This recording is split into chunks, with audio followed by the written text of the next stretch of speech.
Praise the Lord. पुन्हा एकदा प्रभू येशू ख्रिस्ताच्या गोड मधुर सुंदर नावामध्ये तुम्हा सगळ्यांना सलाम. पुन्हा एकदा मी परमेश्वराची काही वचनं घेऊन तुमच्या समोर आलोय. या अगदी थोडा वेळ आपण परमेश्वराच्या वचनांकडे जाऊया, वचनांमधून पाहूया, ऐकण्याचा शिकण्याचा प्रयत्न करूया आणि देवाचा गौरव करूया. सर्वात प्रथम तर आता दिवाळीचे दिवस चालू आहेत आणि या दिवसांमध्ये आम्ही लाइटिंगचा झगमगाट बघत आहोत. आणि बायबलमध्ये प्रभू येशू ख्रिस्त असं म्हणतो की मी जगाचा प्रकाश आहे. हालेलुया. थोड्या वेळासाठी केलेली लाइटिंग आम्हाला सार्वकालिक जीवनामध्ये घेऊन जाऊ शकणार नाही. थोड्या वेळासाठी वाजवलेले फटाके किंवा तुम्ही जे काही त्या थोड्याशा आनंदासाठी करत आहात त्याच्याद्वारे परमेश्वर स्वर्गामध्ये घेऊन जाईल अशी अपेक्षा बाळगू नका. तर आज आम्हाला खऱ्या अर्थाने बघायचं की जीवनाचा प्रकाश कोण आहे, आमच्या जीवनामध्ये आम्हाला प्रकाशित करणारा किंवा आम्हाला सार्वकालिक जीवनाकडे घेऊन जाणारा कोण आहे, याच्याकडे आम्हाला आज लक्ष देण्याची गरज आहे. आणि त्या अनुषंगाने आपण बायबलकडे पाहायला शिकलं पाहिजे, देवाकडे पाहायला शिकलं पाहिजे, खरा परमेश्वर कोण आहे ते ओळखायला शिकलं पाहिजे, परमेश्वर काय आहे त्याच्याकडे आपण थोडंसं बारकाईने लक्ष देण्याची गरज आहे. आणि म्हणूनच या चला थोडा वेळ अगदी परमेश्वराच्या वचनांकडे जाऊया. आणि यहोशवाचं पुस्तक याचा 6वा अध्याय आणि पहिली 5 वचनं मी तुमच्यासाठी वाचतो. इस्रायल लोकांच्या भीतीमुळे यरिहोच्या वेशी मजबूत लावून घेण्यात आल्या होत्या. कोणी बाहेर गेला नाही की आत आला नाही. परमेश्वर यहोशवाला म्हणाला, पहा, यरिहो, त्याचा राजा व त्याचे पराक्रमी वीर मी तुझ्या हाती दिले आहेत. तुम्ही सगळे योद्धे या नगरासभोवती एक प्रदक्षिणा घाला. असे 6 दिवस करा. 7 याजकांनी 7 रणशिंगे घेऊन कोशापुढे चालावे. 7व्या दिवशी तुम्ही नगराला 7 प्रदक्षिणा घालाव्या आणि याजकांनी रणशिंगे फुंकावी. रणशिंगे फुंकली जात असताना त्याचा दीर्घनाद कानी पडताच सर्व लोकांनी मोठा जयघोष करावा, म्हणजे नगराचा तट जागच्या जागी कोसळेल. मग तुम्ही प्रत्येकाने सरळ आत चालून जावे. Praise the Lord. आणि या यरिहोकडे आम्ही पाहत असताना थोडीशी पार्श्वभूमी समजून घेऊया. मोशेने मिसर देशातून इस्रायल लोकांना बाहेर काढले आणि परमेश्वर म्हटलं की आता तुम्हाला आशीर्वादित देशाकडे, कनान देशाकडे मी तुम्हाला घेऊन जातो. आणि कनान देशाकडे जात असताना मध्ये हे यरिहो नावाचं शहर लागले. आणि ह्या यरिहो या नावाचा अर्थच शापित असा होतो, किंवा त्याचे 2-3 अर्थ आहेत ॲक्च्युली. शापित या अर्थाने की तिथलचे लोक सगळे देवाच्या वचनाच्या विरुद्ध वागत होते, किंवा चंद्रदैवतेला मानणारे ते लोक, चंद्राच्या उपासनेचं शहर असं ते होतं.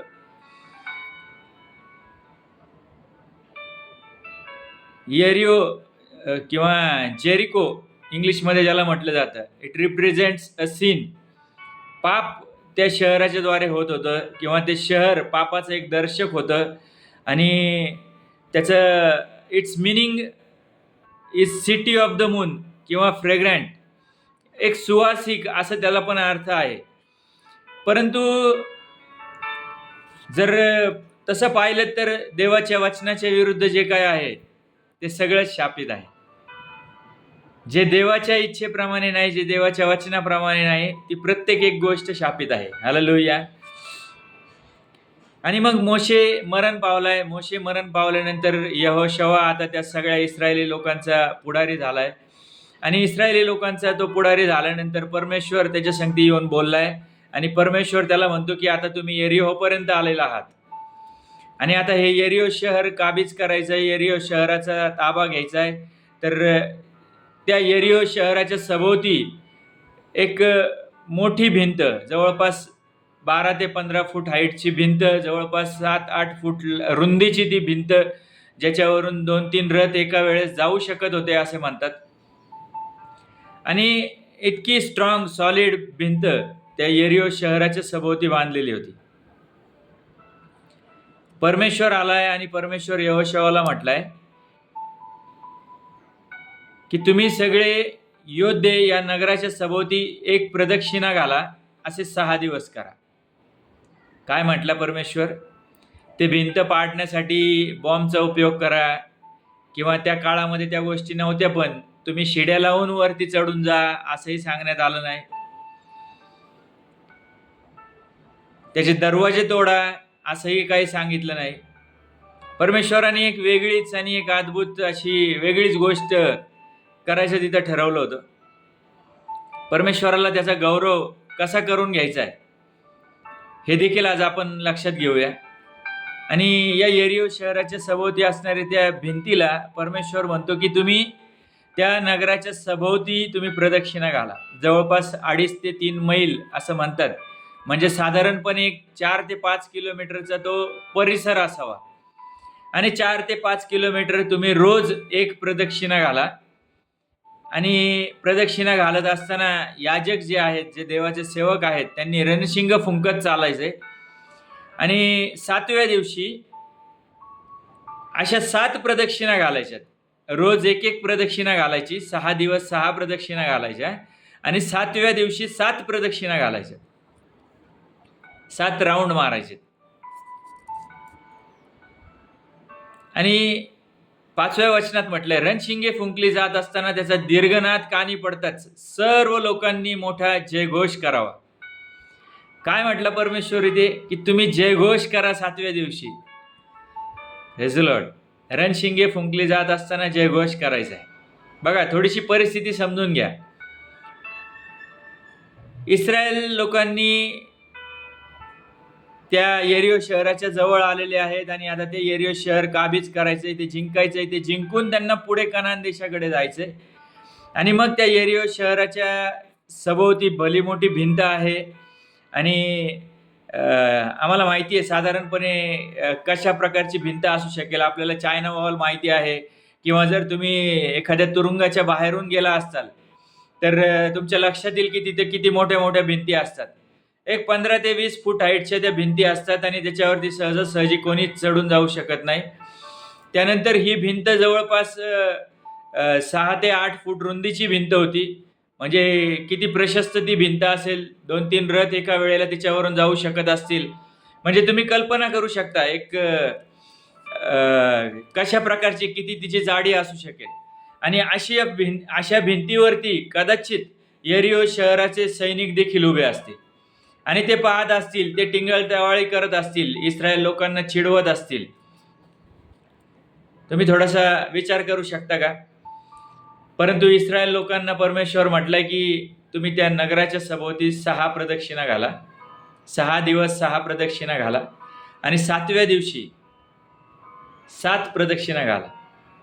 6 दिवस रोज एक प्रदक्षिणा घाला, 7व्या दिवशी 7 प्रदक्षिणा घाला. आणि ज्यावेळेस ती रणशिंग फुंकली जात असतील त्यावेळेस सगळ्यांनी मोठा जयघोष करायचा.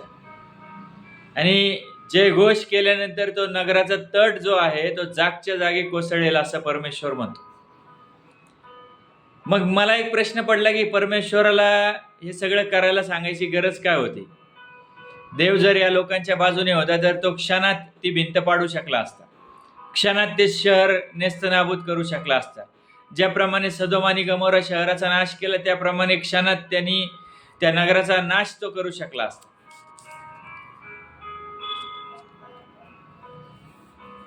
परमेश्वर तुम्हाला आणि मला टेस्ट करतो. तुम्हाला माहित आहे का? ट्रायल अँड टेस्टिंग ज्याला म्हटलं जातं. तुमच्या आणि माझ्या जीवनामध्ये किंवा या इस्रायल लोकांच्या जीवनामध्ये परमेश्वर सातत्याने त्यांची परीक्षा घेत होता. सातत्याने तो त्यांच्याकडे लक्ष ठेवून होता की हे लोक काय करतात, कसं वागतात, माझ्या आज्ञा पाळतात की नाही.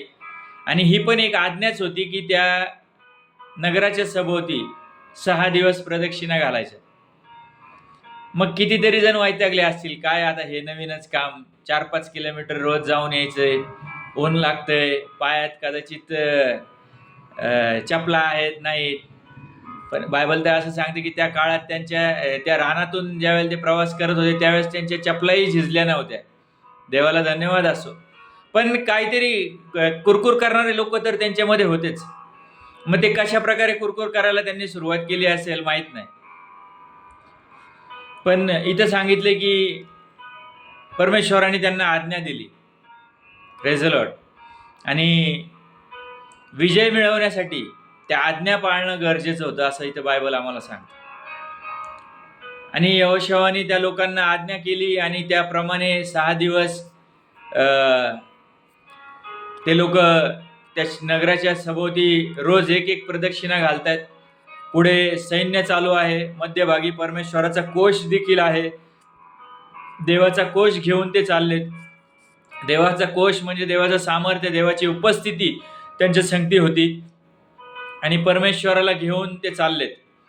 पाठीमागे याजक आहेत आणि ते रणशिंग फुंकत आहेत. त्याच्या पाठीमागे सगळी इस्रायली जनता आहे आणि असे सगळेजण त्या नगराच्या सभोवती प्रदक्षिणा घालतात.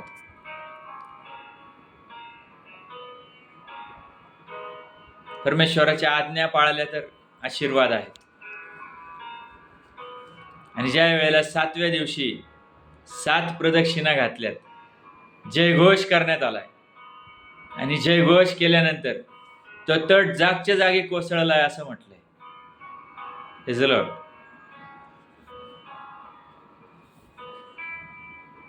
परमेश्वराला कुठलीच गोष्ट अशक्य नाही.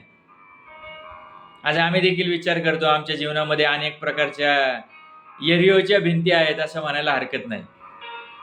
रोग आहेत, आजार आहेत, विकार आहेत, दुःख आहेत, समस्या आहेत, संकट आहेत, अपयश आहे, बेरोजगारी आहे, अपमान आहे, विश्वासघात आहे आणि अशा सगळ्याच प्रकारच्या भिंतींनी आम्ही बांधले गेलोय. आम्ही कुठेतरी थांबले गेलोय आणि परमेश्वराला आम्ही हाक मारत नाहीये. असं कुठेतरी घडतंय का? आम्ही देवाकडे लक्ष द्यायला मागत नाहीये. आमच्या पण जीवनामध्ये बऱ्याच प्रकारच्या भिंती आहेत. एकतर सगळ्यात मोठी पापाची आडभिंत परमेश्वराच्या आणि आमच्यामध्ये आहे. हालेलुया. आणि ती पाडून टाकण्यासाठी परमेश्वराने प्रभू येशू ख्रिस्ताला या जगामध्ये पाठवलं. आमच्या जीवनातली पापाची आडभिंत पाडून टाकण्यासाठी परमेश्वराने प्रभू येशू ख्रिस्ताला या जगात पाठवलं. योहान 3:16 असं सांगतं की देवाने जगावर एवढी प्रीती केली की त्याने आपला एकुलता एक पुत्र देऊन टाकला, यासाठी की जो कोणी त्याच्यावर विश्वास ठेवतो त्याचा नाश होऊ नये, तर त्याला सार्वकालिक जीवन प्राप्त व्हावं. आणि मग आता तुमच्या आणि माझ्या जीवनामध्ये अनेक प्रकारच्या भिंती आहेत, अनेक प्रकारचे समस्या आहेत, अनेक प्रकारच्या अडचणी आहेत. येरिओ नावाचं शहर आमच्या जीवनामध्ये आमच्या समोर येऊन उभं राहिलंय आणि आता या शापित असणाऱ्या शहराला आशीर्वादामध्ये कसं बदलायचं? Praise the Lord. या शापित असणाऱ्या गोष्टी आमच्या जीवनातून कशा निघून जातील आणि कशा प्रकारे आम्ही आशीर्वादित होऊ? त्या काळात यहोशुआला परमेश्वराने आज्ञा केली होती. या काळामध्ये आमच्यासाठी 2000 वर्षापूर्वी प्रभू येशू ख्रिस्त या जगात आला होता.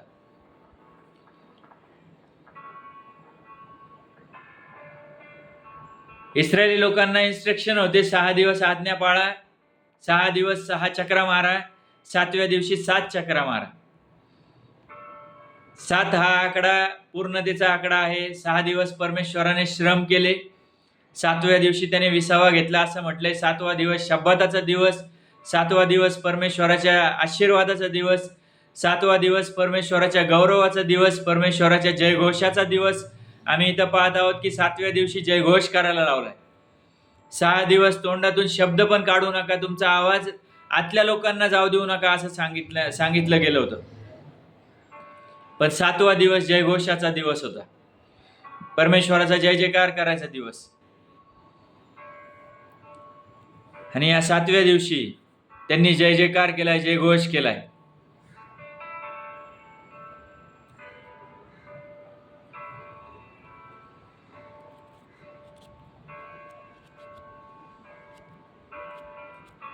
अद्भुतरित्या आशीर्वाद प्राप्त झाले. त्या येरिओ शहरावरती विजय मिळवण्यात आलाय. तो तट जागच्या जागी कोसळला असं म्हटलं. साधारणपणे एखादी भिंत कोसळल्यावरती आजूबाजूला असणाऱ्या लोकांवरती परिणाम होतो किंवा त्या लोकांवर पडली. आपण आज पाहतो की युद्धाच्या बातम्या आपण पाहत आहोत. ज्यावेळेला एखादी बिल्डिंग कोसळती, भिंत कोसळती, त्यावेळेला त्याच्या जवळपास असणाऱ्या लोकांना इजा होते किंवा दुखापत होती. पण इथं असं काहीच झालेलं नाही. जागच्या जागी तो तट कोसळलाय आणि सगळ्या इस्रायल लोकांनी त्या यरिहो शहरामध्ये घुसून त्या शहराचा ताबा घेतलाय, त्या शहराचा विध्वंस केलाय असं तिथं सांगण्यात आलंय. पुढे जर तुम्ही वाचलं तर तुमच्या लक्षात येईल.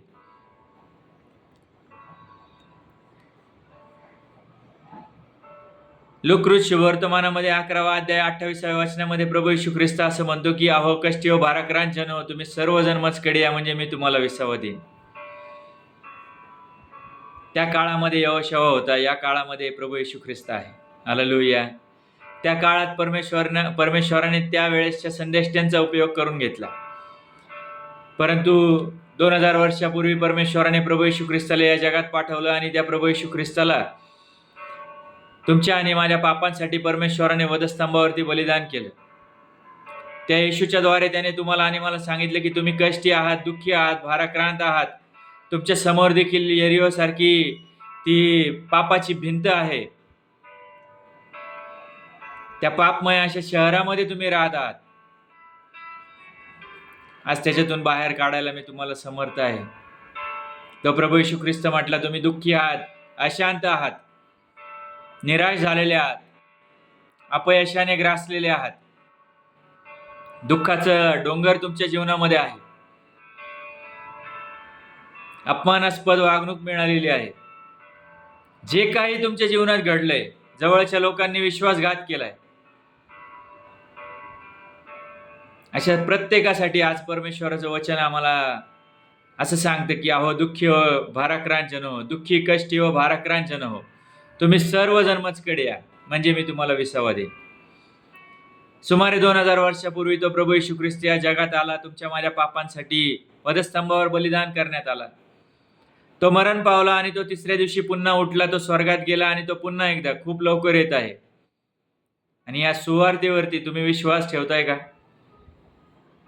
आणि जर तुम्ही विश्वास ठेवणारे असताल, जर तुम्ही विश्वास ठेवायला तयार असाल, तर आज तुमच्याही जीवनामध्ये असणारी प्रत्येक एक ती पापाची आडभिंत तो प्रभू येशू ख्रिस्त तोडून टाकू इच्छितो. आज तुमच्याही जीवनामध्ये जे काही अडीअडचणी असतील, दुःख असतील, संकट असतील, समस्या असतील, ज्या त्रासाने तुम्ही त्रासलेले असताल, ज्या रोगांनी, आजारांनी, विकारांनी तुमच्या जीवनात घर केलेलं असेल, ते सगळी घरं आज तो परमेश्वर उद्ध्वस्त करायला तयार आहे. हालेलुया. त्या परमेश्वराच्या ठाई ते सामर्थ्य आहे. तो देव आज तुम्हाला सुटका देऊ इच्छितो, तुम्हाला विजय देऊ इच्छितो. तो परमेश्वर आज तुम्हाला आणि मला विजयातून विजयात आणि गौरवातून गौरवात घेऊन जाऊ इच्छितो. आमची तयारी आहे का? एक नामान नावाचा कोडी होता, तुम्हाला एक्झाम्पल सांगतो एक दोन. आणि त्या नामान नावाच्या सरदाराला, सेनापती होता तो, आणि त्या सेनापतीला कोड फुटलेले होते. आणि कोड फुटलेले असताना त्यांनी इस्रायलामधून एक पकडून आणलेली एक छोटी 10-12 वर्षाची मुलगी होती, आणि ती त्याची दासी म्हणून ती तिथं काम करत असताना, त्याच्या राणीची दासी म्हणून काम करत असताना, त्या छोट्या मुलीने त्या राणीला सांगितलं की जर आपले सेनापती देवाच्या सेवकाकडे गेले, इस्रायलामध्ये अलिशा नावाच्या देवाच्या सेवकाकडे गेले, तर खात्रीने त्याच्यावरती उपाय केला जाईल. आणि त्या नामानाला ज्यावेळेला हे सांगण्यात आले, त्यावेळेला तो रथ, घोडे आणि खूप छान भेटवस्तू घेऊन त्या अलिशाकडे गेलाय. आणि अलिशाला त्याने सांगितलंय की अलिशाने त्याला सांगितलं की तू जा आणि यार्देन नदीमध्ये 7 वेळा डुबकी मार. तिथे पण 7 वेळाच सांगितले. आणि या सेनापतीला थोडासा राग आलाय. ज्यावेळेला आज्ञा पाळायला सांगण्यात येतं, त्यावेळेला राग येतो. काय या आज्ञा, आम्हाला आमच्या मनाप्रमाणे वागू द्या. आजकालची अनेक लोकांची हीच सवय झाली. आज्ञा नको, बंधनं नको, कोणी काही बोललं नाही पाहिजे, कोणी काही सांगितलं नाही पाहिजे, कोणाचं काय ऐकायची प्रवृत्ती नाही. मला माझ्याच मनाप्रमाणे करायचंय, माझ्याच इच्छेप्रमाणे, माझ्याच हट्टाप्रमाणे मला जगायचंय. नाश आणि नाशच त्याच्यात ठेवलाय, दुसरं काहीच नाही.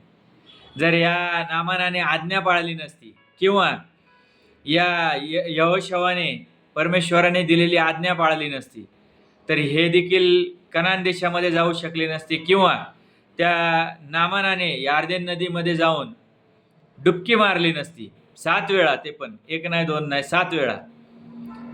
विचार करा थोडासा. पहिली डुबकी मारल्यावर जो म्हटला असता काय ही यार्देन नदी कदाचित स्वच्छ नसेल, कदाचित पाणी अशुद्ध असेल, गढूळ असेल, घाण असेल. जिथे कुठे तो त्या पाण्यामध्ये डुबकी मारायला गेला होता, माहित नाही तिथं कशी अवस्था असेल. काय हे त्या आलिशाला हे समजलं नाही का, किंवा त्या देवाच्या सेवकाला हे समजलं नाही का, मला साधा स्पर्श करून तो बरा करू शकला असता? नाही प्रियांनो. बायबलमध्ये अनुवाद 30:19 मध्ये मी एक वचन वाचतो तुमच्यासाठी.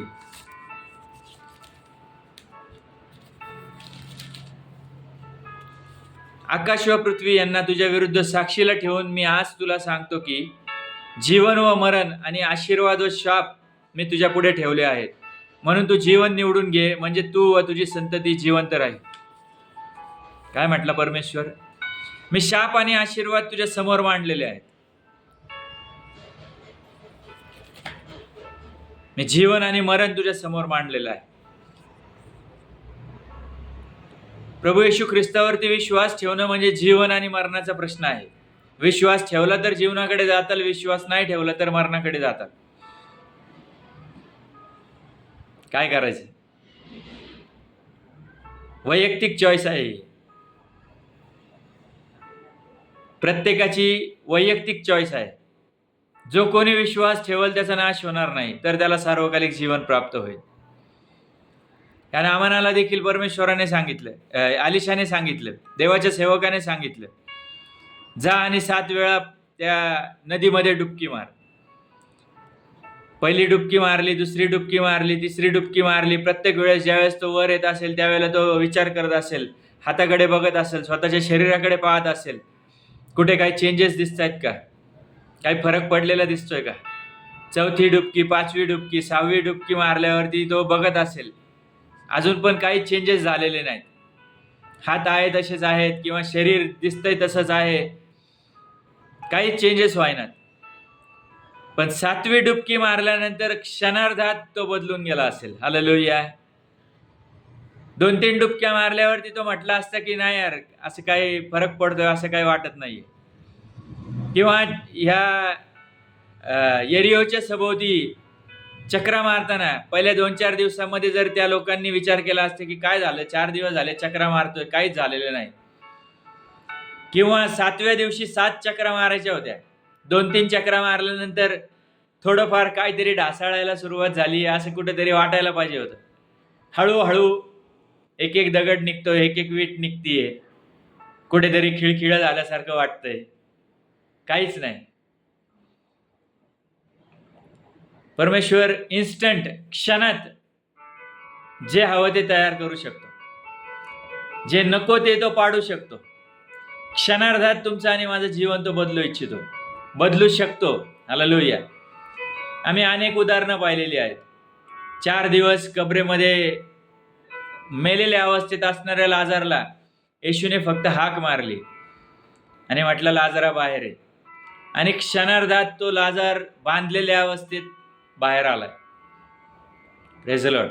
बांधलेला म्हणजे त्याला मसाल्यामध्ये गुंडाळलेलं होतं. त्या काळातली ती पद्धत की शरीराला मसाले लावले जायचे आणि ते बांधून ठेवले जायचे,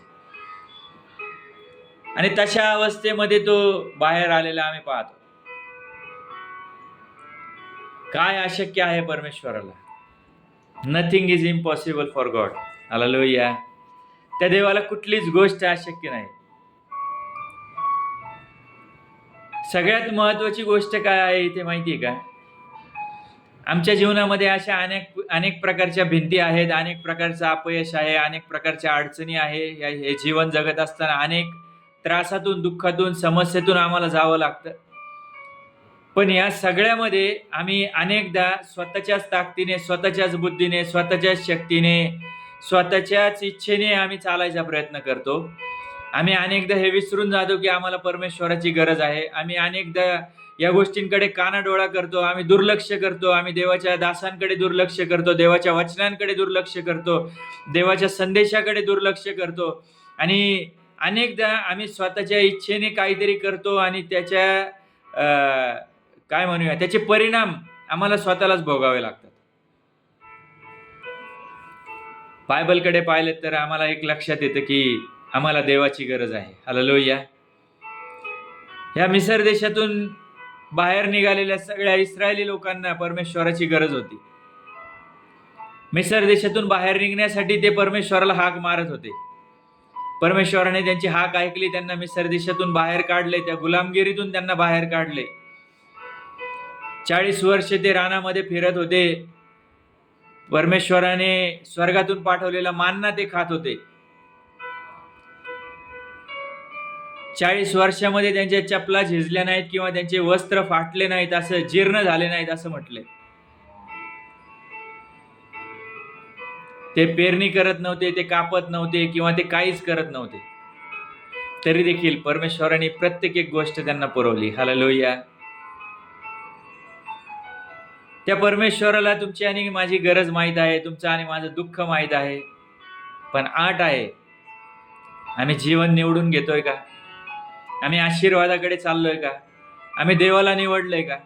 आम्ही देवाच्या जवळ जाण्याचा प्रयत्न करतोय का? आम्ही देवाला हाक मारायचा प्रयत्न करतोय का? आम्ही त्याच्यावर विसंबून राहण्याचा प्रयत्न करतोय का?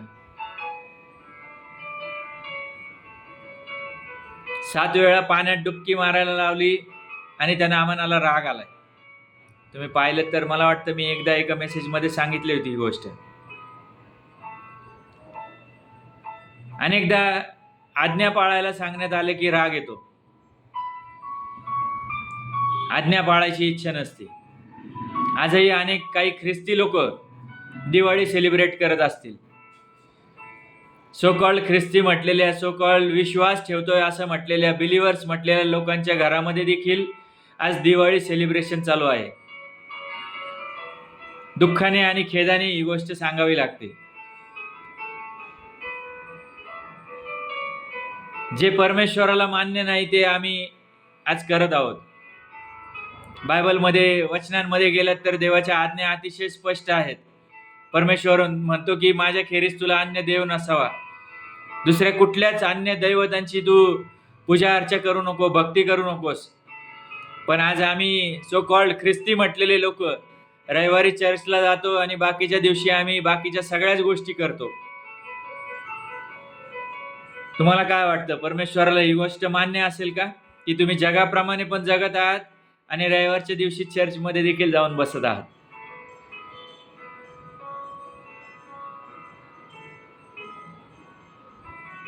रोमकरास पत्र 12वा अध्याय पहिले 1-2 वचन जर तुम्ही पाहिले तर तिथे सांगितले की या युगाप्रमाणे, या युगामध्ये समरूप होऊ नका, या लोकांमध्ये समरूप होऊ नका. जे मूर्तीपूजा करत आहेत किंवा जे अन्य देवांची भक्ती करत आहेत त्यांच्याशी तुम्ही समरूप होऊ नका असं बायबल आम्हाला खूप स्पष्ट सांगतं. पण बायबल वाचायला वेळ असला पाहिजे. बायबल वाचायला वेळच नसतो किंवा सांगितलेलं समजत नाही किंवा देवाच्या आज्ञा पाळण्यापेक्षा लोकांना खुश करणं आम्हाला जास्त बरं वाटतं. लोकांप्रमाणे फॅशन करायची, लोकांप्रमाणे ड्रेसअप करायचं आहे, जग ज्याप्रमाणे जगतंय त्याप्रमाणे जगायचंय.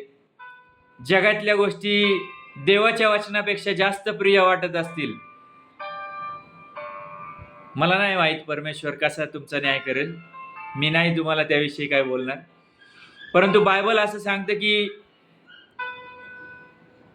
वाचून दाखवतो तुम्हाला ते एक वचन, प्रकटीकरणाचं पुस्तक 22वा अध्याय. आणि मी नेहमी हे वचन सांगतो, 22:11 मध्ये परमेश्वराचं वचन असं सांगतं, दुराचारी माणूस दुराचार करीत राहो, मलिनतेने वागणारा माणूस स्वतःला मलिन करीत राहो, नीतिमान माणूस नैतिक आचरण करीत राहो, पवित्र चरणी माणूस स्वतःला पवित्र करीत राहो. आणि 12वं वचन असं म्हणतं, पहा मी लवकर येतो आणि प्रत्येकाला ज्याच्या त्याच्या कृत्याप्रमाणे देण्यास माझ्याजवळ वेतन आहे. प्रभू येशू ख्रिस्त म्हणतो की मी प्रत्येकाला ज्याच्या त्याच्या कृत्यांप्रमाणे वेतन देणार आहे. विश्वास ठेवणाऱ्याला सार्वकालिक जीवन आहे.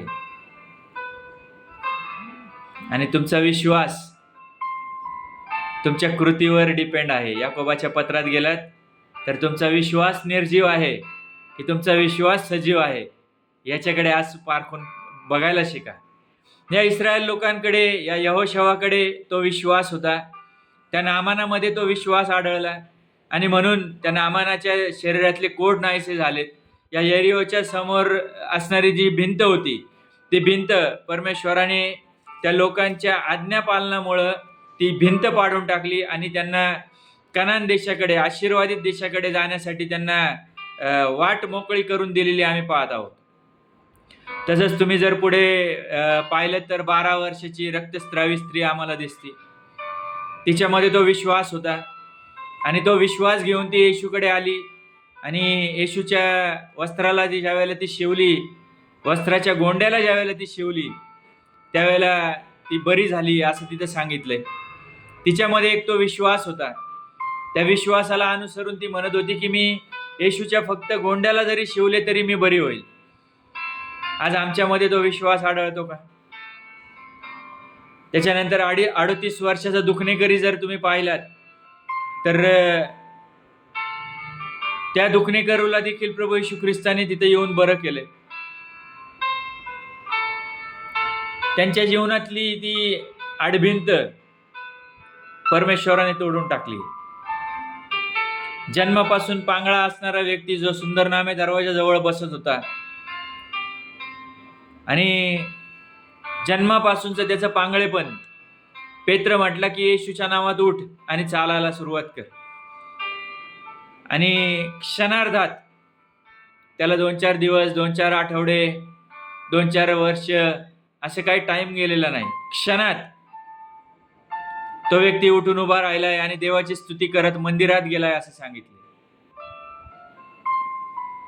Praise the Lord. आज तुम्हाला आणि मला थोडासा विचार करायचा आहे.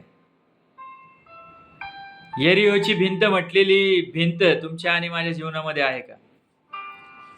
यशायामध्ये जर तुम्ही गेलात तर तुमच्या लक्षात येईल पापाची भिंत आमच्या जीवनामध्ये कशा प्रकारे आहे आणि का आमचे देवापासूनचे, देवाचे संगती असणारे संबंध दुरावले आहेत ते आम्हाला लक्षात येतं. यशाया 59 आणि 2 वचन, पहिलं आणि 2 वचन. पहा, उद्धार करवत नाही इतका परमेश्वराचा हात तोकडा झाला नाही, ऐकू येत नाही इतका त्याचा कान मंद झाला नाही, तर तुमचे अपराध तुम्ही व तुमचा देव यांच्यामध्ये आडभिंतीप्रमाणे झाले आहेत. तुमच्या पातकामुळे तो तुम्हाला दर्शन देत नाही, तुमचे ऐकत नाही. काय प्रॉब्लेम आहे? तुमच्या पातकामुळे तो तुमचे ऐकत नाही, तो बहिरा झालेला नाही किंवा त्याचा हात तोकडा पडलेला नाही, त्याच्याकडचे आशीर्वाद संपलेले नाहीत. तुमच्या पातकांमुळे तो तुम्हाला दर्शन देत नाही, तुमचं ऐकत नाही असं इथं सांगितलंय. प्रियांनो, तुमचे अपराध तुम्ही व देव यांच्यामध्ये आडभिंतीप्रमाणे आहात. आणि हीच आडभिंत पाडून टाकण्यासाठी सुमारे 2024 वर्षापूर्वी प्रभू येशू ख्रिस्त या जगात आला. तो तुमच्या माझ्या पापांसाठी वधस्तंभावरती मारला गेला आणि त्याने वधस्तंभावरती जे रक्त वाहिलं, त्या रक्ताच्या द्वारे तुमच्या आणि माझ्या पापांची क्षमा होती असं बायबल आम्हाला 1 योहान 1:7 मध्ये सांगतं. आणि येशूच्या रक्ताच्या द्वारे आमची क्षमा होती. या जगामध्ये कोण आहे ज्यांनी आमच्यासाठी रक्त सांडलंय? कोण असं म्हटलं की माझ्या रक्ताच्या द्वारे तुमच्या पापांची क्षमा होईल? आम्हाला कुठेच असं काही पाहायला मिळत नाही. जगात अनेक धर्म आहेत, अनेक ग्रंथ आहेत, परंतु ही गोष्ट कुठंच आम्हाला पाहायला मिळत नाही की कोणीतरी आमचं जीवन बदलण्यासाठी आलाय, कोणीतरी आमच्या जीवनामध्ये आम्हाला सार्वकालिक जीवन देऊ इच्छितो. कोणीच असं दिसत नाही की ज्याने मृत्यूवरती विजय मिळवलाय. तो प्रभू येशू ख्रिस्त मेल्यानंतर 3ऱ्या दिवशी पुन्हा जिवंत झाला आणि तो स्वर्गात गेलाय आणि तो म्हटला की पहा मी लवकर येतो. तो प्रभू येशू ख्रिस्त खूप लवकर पुन्हा एकदा येत आहे. आम्ही अगदी शेवटच्या काळामध्ये आहोत आणि या शेवटच्या काळामध्ये जगत असताना तुम्हाला आणि मला आज थोडासा विचार करायला शिकायचे की आम्ही नेमकं त्या देवाच्या जवळ जाणारे लोक आहोत की आमची पाप आम्हाला सोडायची इच्छा नाही होत. आम्ही ज्या पापांमध्ये आहोत, ज्या त्रासांमध्ये आहोत, ज्या समस्यांमध्ये आहोत, ज्या अडीअडचणींमध्ये आहोत, जी आडभिंत आमच्यामध्ये आणि देवाच्यामध्ये तयार झाली आहे. यरीहोमधली आडभिंत तर परमेश्वराने त्याच्या सामर्थ्याच्याद्वारे पाडून टाकली, परंतु प्रभू येशू ख्रिस्ताला त्याने पाठवून मृत्यूची आडभिंत जी आमच्या जीवनामध्ये होती, हालेलुया, ती मृत्यूची भिंत परमेश्वराने त्या येशूच्या द्वारे पाडून टाकली. मृत्यूवरती विजय मिळवणारा एकमेव प्रभू येशू ख्रिस्त, हालेलुया. या जगात दुसरं कोणतंच नाव नाही ज्या नावामध्ये तारण आहे, ज्या नावामध्ये पुनरुत्थान आहे, असं कोणतंच नाव नाही, हालेलुया. आणि त्या येशूच्या नावामध्ये ती मृत्यूची भिंत परमेश्वराने पाडून टाकली. Praise the Lord. तो प्रभू येशू ख्रिस्त मरण पावला आणि तिसऱ्या दिवशी तो पुन्हा जिवंत झाला. त्याने अनेक लोकांना दर्शन दिलं आणि तो स्वर्गात सगळ्या लोकांच्या समोर वर घेतला गेला आणि तो पुन्हा एकदा खूप लवकर येत आहे. Praise the Lord. खूप लवकर तो येत आहे. शेवटच्या काळाची चिन्ह आम्ही पाहत आहोत. आम्हाला आज विचार करायचा आहे, आम्ही तयारी करत आहोत काय? आम्ही त्या प्रभू येशू ख्रिस्ताच्या द्वितीय आगमनाची किंवा त्याच्या रॅप्चरची आम्ही तयारी करत आहोत का? आणि जर नाही तर आज थोडासा विचारच करावा लागेल. आम्हाला विचार करावा लागेल. जर आम्ही विश्वास ठेवला नसेल, बायबल आम्हाला स्पष्ट सांगते की स्वर्गाकडे आणि नरकाकडे अशा दोनच ठिकाणी आम्हाला जाता येतं. कुठे जायचं हा आमचा प्रश्न आहे. जीवन आणि मरण तुमच्या आणि माझ्या समोर मांडलेलं आहे. येशू म्हणतो की मी जगाचा प्रकाश आहे. येशू म्हणतो मी स्वर्गातून उतरलेली भाकर आहे. येशू म्हणतो मीच उत्तम मेंढपाळ आहे. तो म्हणतो की मीच तुम्हाला तारण देतो, मीच तुम्हाला स्वर्गामध्ये घेऊन जातो, मी तुमच्यासाठी स्वर्गात जागा तयार करतो. या ज्या सगळ्या गोष्टी आहेत त्याच्याकडे जर आम्ही पाहिलं बारकाईने तर आमच्या एक लक्षात येते की परमेश्वराने आमच्यावरती किती प्रीती केलेली आहे. आणि त्याची प्रीती, त्याचं प्रेम, जे आमच्यासाठी जीव देऊन प्रेम त्यांनी केले, त्या प्रेमाकडे आम्हाला पाहायला शिकलं पाहिजे.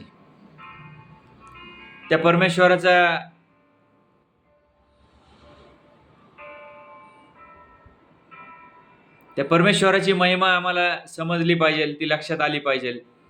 आणि आज पुन्हा एकदा तुमच्या आणि माझ्या जीवनामध्ये असणारी प्रत्येक एक आडभिंत तोडायला तो प्रभू येशू ख्रिस्त समर्थ आहे. प्रत्येक एक ती पापाची भिंत तोडायला, प्रत्येक एक तुमच्या जीवनातल्या त्या दुःखाची भिंत तोडण्यासाठी, ती पाडण्यासाठी तो देव समर्थ आहे. व्यसनांची भिंत असेल, अपयशाची भिंत असेल, तुमच्या जीवनामध्ये असणाऱ्या एकटेपणाची भिंत असेल, तो परमेश्वर तोडायला तयार आहे. रोग, आजार, विकार आणि सगळ्या प्रकारचं अपयश, बेरोजगारी, पैशाची चिंता आणि सगळ्या प्रकारचे जे काही त्रास तुम्ही सहन करत आहात, त्या सगळ्या प्रकारच्या भिंती आज तो परमेश्वर तोडू इच्छितो. आज्ञा पाळायची तयारी आहे का? विश्वास ठेवायची तयारी आहे का? आज विचार करा. आशीर्वाद आज्ञा पालनाच्या द्वारे येणार आहेत. प्रभू येशू ख्रिस्त या जगात येऊन त्याने जुना करार रद्द केला असं नाही, तर जुना करार पूर्ण केला. पण त्याच वेळेला ज्या वेळेला श्रीमंत मनुष्य प्रभू येशू ख्रिस्ताकडे आला आणि तो म्हटला की मला सार्वकालिक जीवन मिळावं म्हणून मी काय करू?